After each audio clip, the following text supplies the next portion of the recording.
October,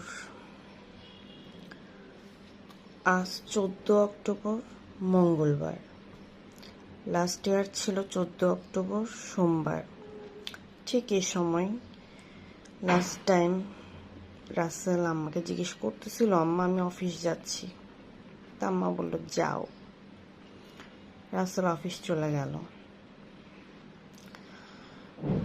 আমি প্রতিদিনের মতো আম্মার নাস্তা দিলাম। আমার নার্স বলতেছিল, ম্যাডাম আন্টি তো খেতে পারতেছে না, আপনি কি একটু দেখবেন?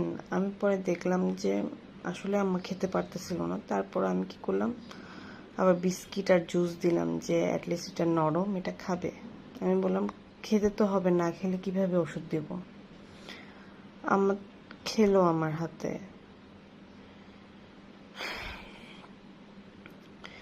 একটু পরপর দেখতেছে আমার শরীরটা শুধু খারাপ হচ্ছে, শ্বাসকষ্টটা বাড়তেছিল।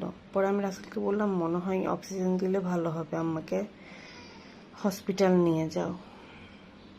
রাসেল অ্যাম্বুলেন্স পাঠালো আর আম্মাকে দিকে আমরা রেডি করতেছিলাম।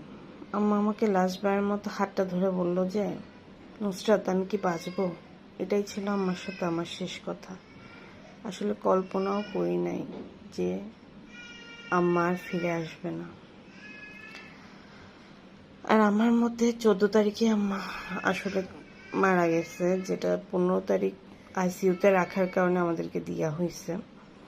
কারণ 14 তারিখ যখন আম্মাকে নিয়ে গেছে তখন আমার নাকি প্রেশার আর উঠতেছিল না। আর একটা মানুষের প্রেশার না ওঠা মানে তো সে আর নাই।